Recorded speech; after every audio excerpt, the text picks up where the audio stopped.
Hello students, আজকে তোমাদের জন্য ক্লাস 6 এর প্রশ্নবিচিত্রা 2025 এর ম্যাথমেটিক্স এর মডেল কোশ্চেন পেপার 3 আলোচনা করব। স্কুলের নাম হচ্ছে Shrirampur girls high school, page number 138। প্রথমে দেখো একের কোশ্চেন যেটা দিয়েছে, একই সমতল অবস্থায় তিনটি অসমপতিত সরলরেখাংশ সর্বাধিক কতগুলি বিন্দুতে ছেদ করতে পারে। দেখো এখানে একটা সরলরেখা, দুটো সরলরেখা, তিনটে, তাহলে সর্বাধিক কটা বিন্দুতে? তিনটি বিন্দুতে ছেদ করতে পারে। দুয়ের কোশ্চেন, +20 এর বিপরীত সংখ্যা থেকে +13 এর বিপরীত সংখ্যা বিয়োগ করলে বিয়োগফল কত? +20 এর বিপরীত সংখ্যা মানে -20, আর +13 এর বিপরীত সংখ্যা মানে হচ্ছে -13। এদের মধ্যে বিয়োগ হবে, তাহলে বিয়োগ করলাম। তাহলে যদি এটা -20 লিখি আর এই জায়গাটা কত হবে? প্লাস চিহ্ন হয়ে যাবে, এটাও প্লাস হয়ে যাবে, তাহলে এটা হবে। তাহলে এদের মধ্যে বিয়োগ করলে কত আসছে দেখো, দুটো চিহ্ন আলাদা, তাহলে এখানে বিয়োগ হবে, অর্থাৎ -7 উত্তর হবে। তাহলে এর উত্তরটা সঠিক হবে। 3 কোশ্চেন, একটি মাত্র তল বিশিষ্ট ঘনবস্তুটি হলো বৃত্ত, শঙ্কু, চোঙ, গোলক। এক্ষেত্রে গোলকটা সঠিক উত্তর হবে, যার একটি মাত্র তল। এরপর দেখো 4 কোশ্চেন, প্রদত্ত কোনটি শুদ্ধ আবৃত দশমিক সংখ্যা? দেখো দশমিকের পর যখন আবৃত্ত শুরু হয় সেটা শুদ্ধ আবৃত দশমিক সংখ্যা, তাহলে এখানে বিয়ের উত্তরটা সঠিক। বাকি সবকটা কিন্তু মিশ্র আবৃত দশমিক সংখ্যা। সংযোগ নিয়ম মেনে চলে, যোগ ও গুণ, যোগ ও বিয়োগ, গুণ ও ভাগ, বিয়োগ ও ভাগ। সংযোগ নিয়ম মেনে চলছে হচ্ছে যোগ আর গুণ। 6টা 3 লিটার 600 মিলিলিটার ও 6 লিটারের গসাগু কত? 3 লিটার 600 মিলিলিটার মানে আমি কত লিখবো? 3 লিটার 600 মানে হচ্ছে 3600, আর 6 লিটার মানে হচ্ছে 6000 লিটার, এই 6000 মিলিলিটার। তাহলে দুটোই আমি মিলি করে নিলাম, এটাও মিলেই লিখে নেবো। তাহলে তোমরা এখানে খেয়াল করবে 3 লিটার 600 মিলিলিটার সমান 3600 মিলি লিখবে, আর 6 লিটার সমান 6000 মিলিলিটার লিখবে। এদের মধ্যে গসাগু করতে হবে। তাহলে প্রথমে 6000টাকে ভেতরে রাখলাম, 3600 দিয়ে ভাগ করছি, এক খাবে, তাহলে 3600 এলো।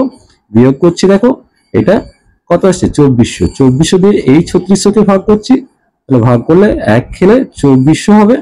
বিয়োগ করলে দেখো 0 0 2 1 1200, 1200 দিয়ে ভাগ করলে 2400কে ভাগ করবে এবার এই 2400, তাহলে 2 খেলো, তাহলে 2400 এসে গেল।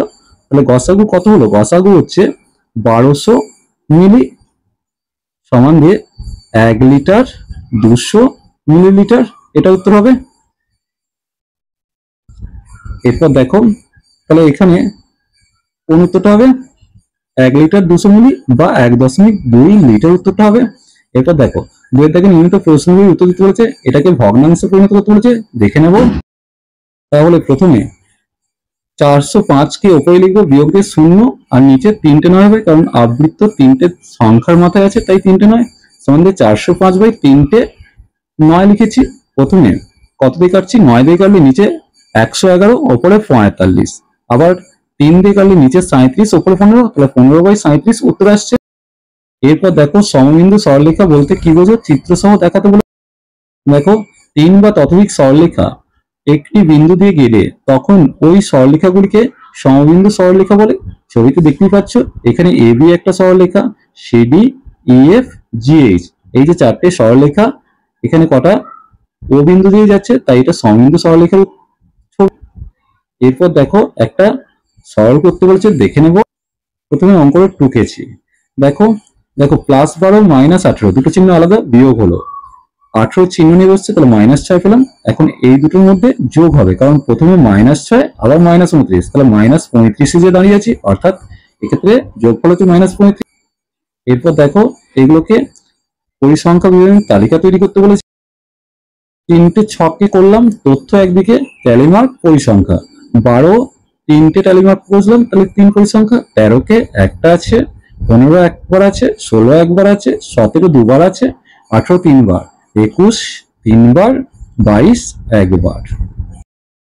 এরপর দেখো সংখ্যা রেখার সাহায্যে যোগ করতে বলেছে। প্রথমে কি করব? প্রথমে +8 ঘর গেলাম, সেখান থেকে -7 ঘর ব্যাকে এলাম, তাহলে কোথায় দাঁড়িয়েছে? 1-এ দাঁড়িয়েছে, তাহলে নির্ণয় যোগফল কত? 1 হলো। এরপর দেখো সমবিন্দু সরলরেখা কাকে বলে? চিত্র সহ আঁকতে বলেছে। তাহলে দেখো 3 বা তার বেশি বিন্দু যখন একই সরলরেখায় অবস্থান করে তখন তাদের সমরেখ বিন্দু বলে। যেমন দেখো চিত্রে ABCDE, এই যে 5টা বিন্দু একটা সরলরেখায় অবস্থান করছে, তাই এরা হচ্ছে সমবিন্দু সরলরেখা। তারপর কি বলেছে? প্রদত্ত চিত্রে 3 জোড়া সমান্তরাল সরলরেখা 3 জোড়া পরস্পরচ্ছেদী সরলরেখা খুঁজতে বলেছে। দেখো এখানের মধ্যে কি আছে, এবির সঙ্গে সিডিটা একটা সমান্তরাল, আবার সিডির সঙ্গে ইএফ সমান্তরাল, আর এবির সঙ্গে ইএফ সমান্তরাল। পরস্পরচ্ছেদী কোনটা করছি না, এই তো জিই, জিইর সাথে পিকিউটা একটা আছে, আবার আরএস এর সাথে এইটা আছে। দেখো আরএস এর সাথে এইটা আছে, আবার এম এইচ, তাহলে এম এইচ এর সাথে ইউভিটা করতে পারি, আরো অন্যান্য হবে। এরপর দেখো তোমাকে কি দিয়েছে, উৎপাদক বিশ্লেষণ দিয়েছে না, সরি, এখানে একটি পঞ্চভুজাকার পিরামিডের তল সংখ্যা প্রান্তরেখার সংখ্যা। দেখো পঞ্চভুজাকার পিরামিডটা আমি ছবি এঁকেছি, এখানে তল কটা, নিচে একটা তল আছে আর 5 দিকে 5টা তল, তাহলে মোট 6টা তল।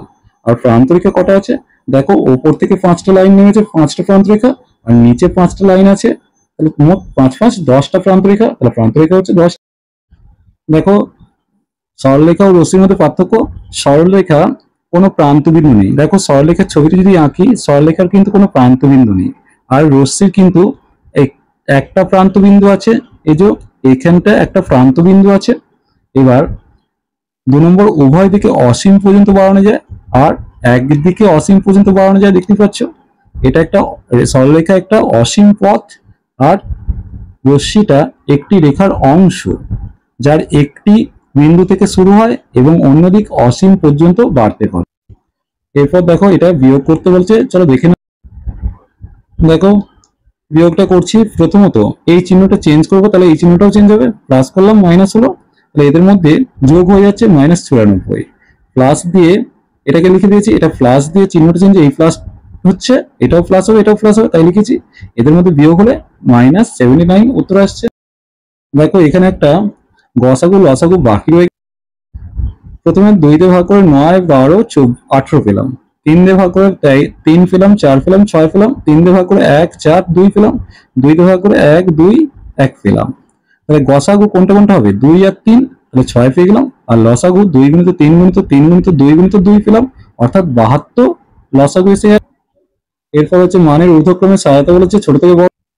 দেখো প্রথমে এটাকে 3 প্লাস 0.205 করে নিলাম, তারপর 3 প্লাস এটা আবৃত্তি তুলে এটা পেলাম, তাহলে 3 পূর্ণ এটা পেয়ে গেলাম। আর একটা এটা আবৃত্তি তুলে 23/33 পেলাম, আর এখানে 3/44 ছিল। এটা যেহেতু 3 পূর্ণ আছে, তাই এটা সব থেকে বড়, এটাকে আলাদা করে দিলাম। 23 আর 33 এর মধ্যে কোনটা 23/33 আর 3/44 এর সমহর বিশিষ্ট করলাম। দেখো এখানে 132 করতে হবে, 132, তার মানে এখানে 4 দিয়ে উপর নিচে গুণ করে 92, আর নিচে 132, এখানে 3 দিয়ে গুণ করে 9/132 পেলাম। তাহলে সব থেকে ছোট হচ্ছে এটা, অর্থাৎ 3/44, তার থেকে বড় হচ্ছে এটা, অর্থাৎ 0.69, এটা তার থেকে বড় এটা। দেখো এখানের মধ্যে 4 দাগের দুটি সংখ্যার যোগফল দিয়েছে এবং সংখ্যা দুটির গসাগু দিয়েছে, সংখ্যা দুটি কি কি। দেখো প্রথমে 48 দিয়ে 384 কে ভাগ করে 8 পেলাম। এবার 8 কে দুটি পরস্পর মৌলিক সংখ্যা যোগফল রূপে প্রকাশ করলে কি পাবো। দেখো 8 কে যোগফল রূপে প্রকাশ করলে আমি 4 জোড়া পাই, কিন্তু এদের মধ্যে পরস্পর মৌলিক কোনটা, এটা আর এটা, তাই 2 জোড়া সংখ্যা পেলাম। এবার 2 জোড়া সংখ্যা কি না, 48 কে প্রথমে 1 দিয়ে গুণ করবো, 48 কে 7 দিয়ে গুণ করবো, দুটো সংখ্যা 48 পেলাম আর 336, এটা এক জোড়া হলো। আরেকটা হচ্ছে 48 কে 3 দিয়ে গুণ করবো, আর 48 কে 5 দিয়ে গুণ করবো, 144 আর 240 পেলাম, তাহলে এটা এক জোড়া হলো, অর্থাৎ মোট 2 জোড়া সংখ্যা পেয়ে গেলাম।